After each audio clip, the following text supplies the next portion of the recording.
Hello दोस्तों, welcome back to the channel commerce heroes classes. तो हम कंटिन्यू कर रहे हैं अपने टॉपिक के साथ, दैट इज स्टैंडर्ड कॉस्टिंग। और ये बेटा बहुत बहुत बहुत बहुत बहुत इंपॉर्टेंट टॉपिक है आप लोगों का। काफ़ी अच्छे मार्क्स का आएगा एग्जाम के अंदर, और इसको सीखने के लिए थोड़ा सा टाइम भी लगेगा आप लोगों को। बेटा ध्यान से ना सीरियसली वीडियोस को देखना। तो मैं इसके ऑलरेडी 2 लेक्चर्स डाल चुका हूँ स्टैंडर्ड कॉस्टिंग के, ये लेक्चर नंबर 3 है। तो आप पहले क्या करना ना, नीचे डिस्क्रिप्शन बॉक्स में आप देखो, लिंक देखो, पूरी की पूरी मैनेजमेंट अकाउंटिंग मैंने फ्री ऑफ कॉस्ट डाल रखी है यूट्यूब के ऊपर, या फिर ऊपर आई बटन पे भी क्लिक कर सकते हो, वहाँ पे आपको लिंक दिखेगा, वहाँ से आप पूरी अपनी मैनेजमेंट अकाउंटिंग को कंप्लीट कर सकते हो। तो बेटा कंटिन्यू कर रहे हैं हम स्टैंडर्ड कॉस्टिंग के साथ। अब ध्यान से ना थोड़ा सब्र से सुनते रहना चीज़ों को, बहुत सारे फॉर्मूलेज है इसके अंदर।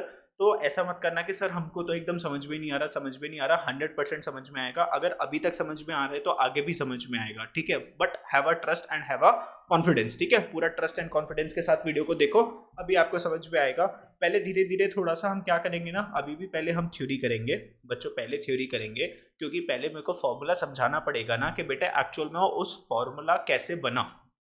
सारे फार्मूलेज हैं, हम देखेंगे फार्मूला कैसे बना, क्यों बना, सर इसकी बनाने की क्या ज़रूरत थी। और उसके साथ साथ हम न्यूमेरिकल क्वेश्चंस भी करेंगे। कोई दिक्कत है तुम लोगों को? चुपचाप से पढ़ा रहा हूँ तो चुपचाप से पढ़ लो ना, अच्छे से पढ़ लो बेटा, समझ लो।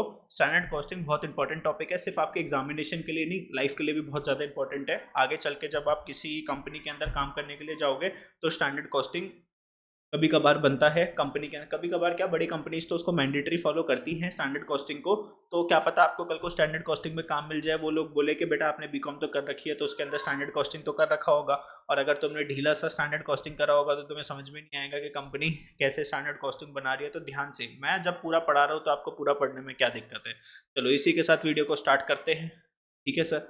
अब बेटा आज का हमारा डिस्कशन है कि सर ये वेरिएंस क्या होता है। डिस्कशन है किसका? कि सर व्हाट इज वेरिएंस। ओहो इतना मोटा कैसे हो गया रे, टाइम सेकंड दो बस मेरे को।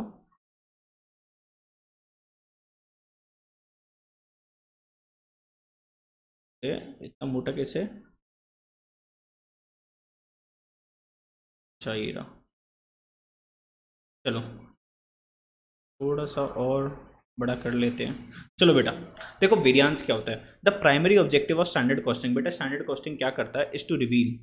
ऑब्जेक्टिव क्या है स्टैंडर्ड कॉस्टिंग का? सर ये बताएगा आपको डिफरेंस बिटवीन, किसके बीच में डिफरेंस बताएगा, actual cost and standard cost. बेटा मैंने आप लोगों को बोला कि आपको एक काम करना है, आपको ये पेन बनाना है। मैंने आपको क्या काम बोला? ये पेन बनाना है। मैंने आपको बोला कि सर ये जो पेन है ना, मैंने आपको स्टैंडर्ड कॉस्ट बताई थी, पेन कितने में बन जाना चाहिए, 10 में बन जाना चाहिए। मैं लेक्चर 1 से अपना क्या लेकर चल रहा हूँ, एग्जाम्पल लेकर चल रहा हूँ। तो आपने पहले इसका स्टैंडर्ड कॉस्टिंग का जो लेक्चर नंबर 38 है उसको देख लेना, 39 को देख लेना, नहीं 39 को देख लेना, 40 दिस इज लेक्चर 41, तो उसको ध्यान से देख लेना। एक्चुअल कॉस्ट कितना लगा, आपने पेन बना दिया बेटा 11 रुपीज़ में। तो बेटा ये क्या निकल के आएगा, वेरिएंस। वेरिएंस का मतलब क्या है, डिफरेंस। स्टैंडर्ड कॉस्ट मैंने क्या बोला था, कितने में बनाना है, 10 में, आपने कितने में बनाया, 11 में। तो इस दोनों के बीच में जो डिफरेंस जो आ गया, कितने का डिफरेंस आ गया, 1 का। इस डिफरेंस को क्या बोलेंगे, वेरिएंस बोलेंगे। ठीक है सर, पहला वाला पॉइंट तो हो जाता है हमारा डन।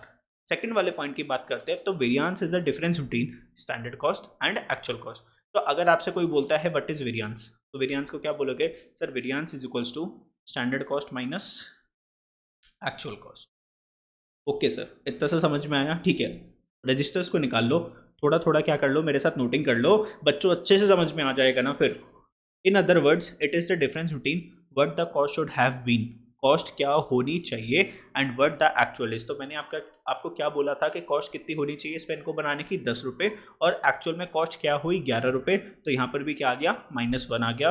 तो बेटा ये अच्छी चीज़ थी कि बुरी चीज़ थी, सर ये बुरी चीज़, तो इसलिए माइनस का साइन लगा। लेकिन यहाँ पर जो है हम माइनस का साइन ना लगा के 1 के आगे क्या लिख देते हैं, ए लिख देते हैं। ए का मतलब होता है एडवर्स, गंदा।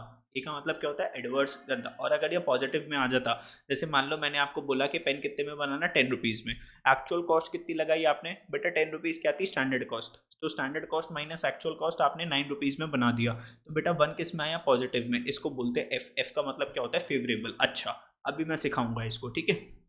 Variance analysis can be defined as analysis of performance by means of variances. तो बेटा वेरिएंस एनालिसिस क्या है, कि आप अपनी परफॉर्मेंस की क्या कर रहे हो, एनालिसिस कर रहे हो, परफॉर्मेंस की चेकिंग कर रहे हो, bye means of variances, differences निकाल रहे हो। तो आप अपनी कल को अगर परफॉर्मेंस चेक कर रहे हो, मान लो एक स्पोर्ट्स प्लेयर है, वो अपनी परफॉर्मेंस चेक करता है, एक बॉलर है, बॉलर वो बॉल को थ्रो करता है, तो वो अपनी चेक करता है कि मैं कितनी स्पीड से बॉल को थ्रो कर रहा हूँ। या फिर एक बैट्समैन है, वो अगर क्रिकेट खेल रहा है तो वो चेक करता है कि सर मैं कितनी तेजी से अपने जो बैट है उसको मैं स्विंग कर रहा हूँ, है ना। तो बार बार वो क्या करते हैं, उसकी चेकिंग करते हैं और अपनी परफॉर्मेंस को क्या करते हैं बेटा, इंप्रूव करते हैं। अगर आप अपनी परफॉर्मेंस को चेक ही नहीं कर रहे तो इंप्रूवमेंट कैसे होगी, आपको तो पता ही नहीं चलेगा मैं ठीक कर रहा हूँ कि गलत। Variance analysis helps to fix the responsibility. तो बेटा वेरिएंस एनालिसिस से आप किसको रिस्पॉन्सिबिलिटी को फिक्स करते हो, सो दैट मैनेजमेंट कैन असर्टेन। तो बेटा वेरिएंस एनालिसिस क्यों करते हैं, ताकि रिस्पॉन्सिबिलिटी फिक्स हो पाए। किसके ऊपर रिस्पॉन्सिबिलिटी जाएगी, मैनेजमेंट, मतलब मैनेजर्स के ऊपर। परचेज मैनेजर होता है, प्रोडक्शन मैनेजर होता है, सेल्स मैनेजर होता है। अभी मैं धीरे धीरे सारी चीज़ें बताऊंगा, अभी ध्यान से सुनो। वेरिएंस एनालिसिस क्यों कर रहे हैं, टू फिक्स द रिस्पॉन्सिबिलिटी। ये आपकी एक एक लाइन तैयार हो रही है थ्योरी के अंदर जो आप लोगों को लिखनी है। तो variance analysis helps to fix the responsibility so that management can ascertain. Management क्या निकालेगी, अमाउंट ऑफ वेरिएंस। मैनेजमेंट को क्या निकालना है बच्चों, डिफरेंस निकालना है कि कितना डिफरेंस आया, हमने क्या सोचा था और क्या कर दिया। Reasons for the difference between the actual performance and budgeted performance. तो सर डिफरेंस तो आया, वो आपने बताया कि सर कितना डिफरेंस आया, लेकिन बच्चों उसका रीजन क्या था, उस डिफरेंस का रीजन क्या था, ये भी पता होना चाहिए। ठीक है sir. The person responsible for occurrence. Sir ये जो डिफरेंस जो आया, तो यहाँ पे इसके डिफरेंस में कौन बंदा जिम्मेदार है, किसको हमें पकड़ना पड़ेगा। ठीक है। तो अगर मान लो अगर आपका प्राइस ज़्यादा आ गया, मान लो आपको रॉ मटेरियल खरीद के लाना था ₹10 पर केजी, रॉ मटेरियल कितने का था, ₹10 पर केजी। लेकिन सामने वाला बंदा जो है, जो परचेज मैनेजर है, जब वो गया मार्केट में रॉ मटेरियल को परचेज करने के लिए, वो रॉ मटेरियल कितने का परचेज करके लाया बेटा, ₹15 पर केजी। मतलब हमारा स्टैंडर्ड था कि ₹10 प्रति किलो के हिसाब से रॉ मटेरियल लाना चाहिए, वो बंदा कितने का लेकर आया, ₹15 पर केजी के हिसाब से लेकर आया। बात तो क्या होगी, सही है कि गलत बेटा, बात तो क्या होगी, गलत। तो यहाँ पे किसको पकड़ोगे बेटा, परचेज मैनेजर को पकड़ोगे, क्योंकि उसने परचेज महंगी कर दी। तो पर्सन रिस्पॉन्सिबल, तो कौन सा पर्सन है रिस्पॉन्सिबल है जिसकी वजह से गलती होगी, उसको आपको पकड़ना है। Corrective actions to be taken, उसके अगेंस्ट आप क्या करेक्ट एक्शंस लेने वाले हो, उसकी भी बात होती है किसके अंदर, वेरिएंस एनालिसिस। तो वेरिएंस एनालिसिस क्या बताएगा, सर जी डिफरेंस कितना आया, सर रीजन क्या था डिफरेंस का, सर उसके लिए कौन सा बंदा जिम्मेदार है, और आप उस डिफरेंस को कल को ना आए, ये गलती दोबारा ना हो, उसके लिए आप लोग क्या स्टेप्स ले रहे हो, इसकी भी हम बात करेंगे किसके अंदर, वेरिएंस एनालिसिस के अंदर।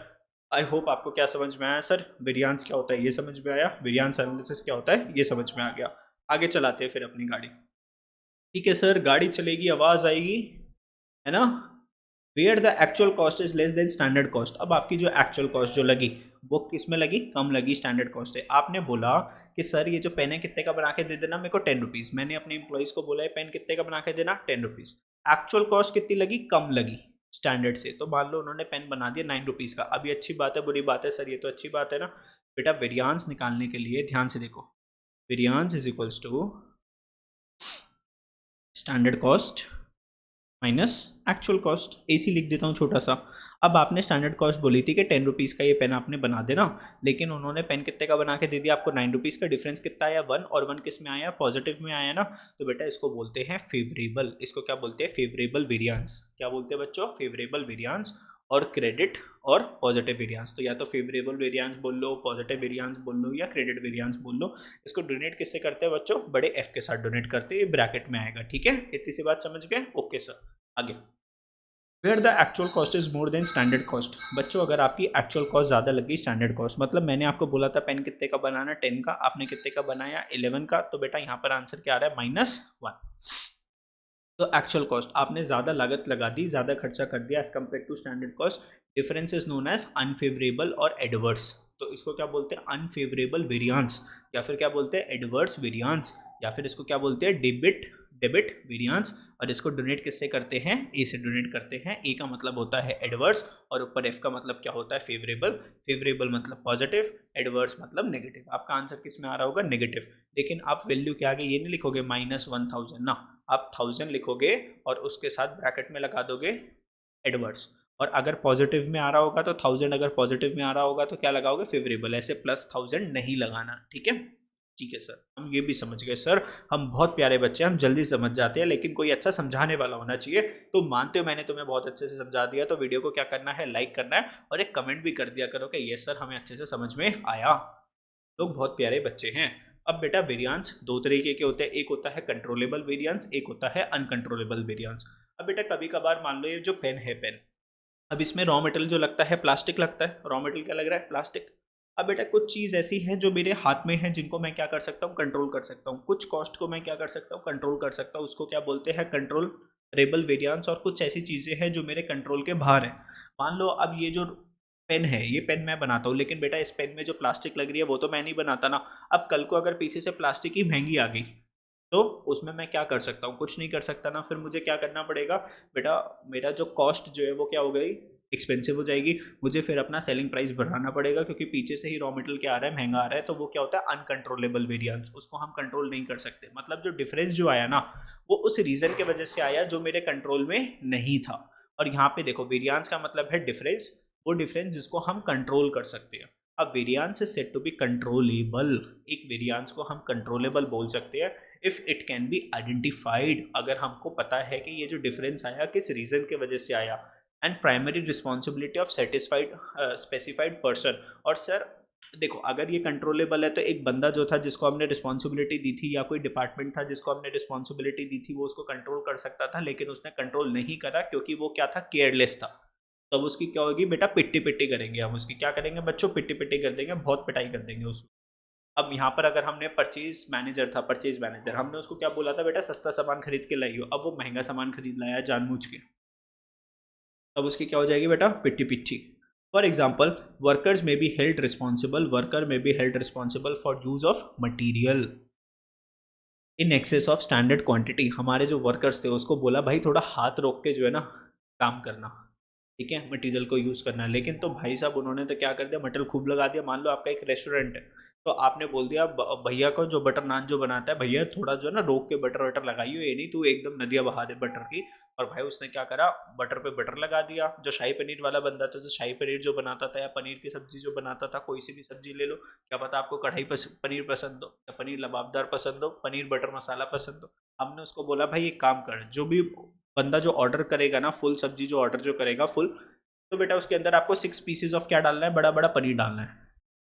अब जो शेफ जो था वो बेटा कितने पीसेस डाल रहा है, 9 पीसेस डाल रहा है। कस्टमर का क्या आ रहा है, मजा आ रहा है, लेकिन दुकान वाले की तो कॉस्ट हिल गई ना, उसका तो महंगा पड़ गया ना, 3 पीसेस उसने एक्स्ट्रा डाल दिया। उसको बोला भाई थोड़ी क्रीम जो है ना पास्ता में रोक के डालियो, ज्यादा क्रीम मत डालियो। भाई तब उसने तो क्रीमी क्रीम भर दी पास्ता के अंदर। अब देखो, कस्टमर को तो मजा आया, कस्टमर को तो अच्छा लगा, पिज्जा के अंदर उसने चीज एक्स्ट्रा डाल दी, भाई सब मजा आ गया। हमने तो लिक्विड चीज का पिज्जा मंगवाया नहीं था, लेकिन पिज्जा, सर आपकी क्लास हम छोड़ दें क्या सर, खाने पीने चले जाए क्या? पहले समझो मेरी बात, कैसे कॉस्टिंग को हमें कंट्रोल करना है।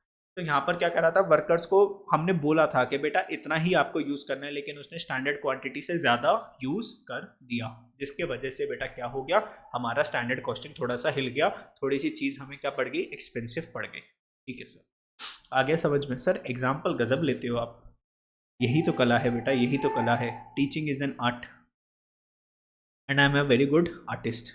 अब बात करते हैं बेटा किसका, अनकंट्रोलेबल वेरिएंस। अनकंट्रोलेबल वेरिएंस मतलब कुछ ऐसी चीज़ें जो कि आपके कंट्रोल में नहीं थी। अब मान लो आप अपना रेस्टोरेंट रन करते थे, तो बेटा जो पनीर आ रहा था, 1 साल से पनीर आ रहा था ₹240 पर केजी के हिसाब से, आपके रेस्टोरेंट में क्या आ रहा था, पनीर आ रहा था। अब बेटा एक दिन आप पनीर लेने के लिए गए, पनीर वाले ने बोला, जैसे मिल्क का प्राइस बढ़ गया, उसने बोला 270 पर केजी आपका क्या हो चुका है, पनीर हो चुका है। अब मान लो आपका जो रेस्टोरेंट है उसके अंदर आप जो पनीर की वेजिटेबल जो सेल करते थे, मान लो वो 350 रुपीज़ की थी, शाही पनीर कितने का था, 350 का। अब बेटा 350 का जब था, जब आप पनीर कितने का ला रहे थे, 240 का। अब पनीर कितने का आ रहा है, 270 का। तो आपने चेंज कर दिया, आपने बोल दिया अब सब्जी कितने की, 370 की। अब यहाँ पर आपको क्या करना पड़ेगा बच्चों, अपना सेलिंग प्राइस चेंज करना पड़ेगा, क्योंकि जो कॉस्ट है ना उसका प्राइस चेंज हो चुका है। और ये जो फैक्टर जो था, ये 30 रुपीज़ का जो चेंज जो आया, दिस वॉज अनकंट्रोलेबल। ठीक है sir. If variance is due to the factors, अब जो वेरियांस जो आया, डिफरेंस आया कुछ ऐसे फैक्टर्स की वजह से, beyond the control of the person या फिर डिपार्टमेंट, ना तो कोई पर्सन उसको कंट्रोल कर सकता, ना कोई डिपार्टमेंट उसको कंट्रोल कर सकता। For example, change in the market price of material. देखो मटेरियल का पीछे से ही प्राइस क्या हो गया, चेंज हो गया। Increase in the material prices due to increase in import duty. अब मान लो आप कोई मटेरियल था वो इंडिया में नहीं मिलता था, बाहर से मंगवाते थे। अब बाहर से कुछ आप सामान मंगवाते हो तो बेटा उसके ऊपर टैक्स लगता है, जिसको हम बोलते हैं क्या, इम्पोर्ट ड्यूटी। ये एक इनडायरेक्ट टैक्स होता है। कैसा टैक्स होता है बच्चों, इनडायरेक्ट टैक्स होता है। तो जैसे मान लो सामान जो था वो था 1000 रुपये का, उसके ऊपर इम्पोर्ट ड्यूटी लग गई 20% की, तो 200 रुपये की इम्पोर्ट ड्यूटी लग गई, कितना हो गया, 1200 रुपये। अब कल को अगर गवर्नमेंट ने इम्पोर्ट ड्यूटी कर दी 30%, तो बेटा 1000 रुपये का सामान हो गया, 300 रुपये की इम्पोर्ट ड्यूटी होगी, सामान कितने का पड़ रहा है हमें, 1300 रुपये का। अब क्या ये हमारे कंट्रोल में है क्या? क्या गवर्नमेंट हमारी सुनेगी क्या? हम मोदी को बोलेंगे मोदी जी थोड़ा सा प्राइस वाइस कम कर लो, हमारा तो भाई कॉस्टिंग स्टैंडर्ड कॉस्टिंग हिल चुकी है। कान पे थप्पड़ लगाना है मोदी जी ने, बेटा ब्लैक कमांडोज आएंगे, उठा के ले जाएंगे, गोलियों से भून देंगे आप लोग, ऐसे बात करोगे तो। Due to increase in import duties are the example of adverse uncontrollable variance. तो बेटा इसको आप कंट्रोल नहीं कर सकते।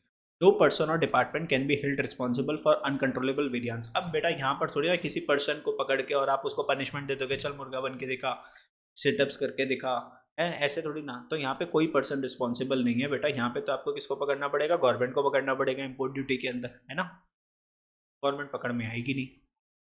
ठीक है सर, तो अनकंट्रोलेबल वेरिएंस आप लोग आई होप समझ गए होगे। बोलो जल्दी से, समझ गए तो क्या करना है आपको, वीडियो को लाइक करना है और दोस्तों के साथ क्या करना है, शेयर भी करना है ना।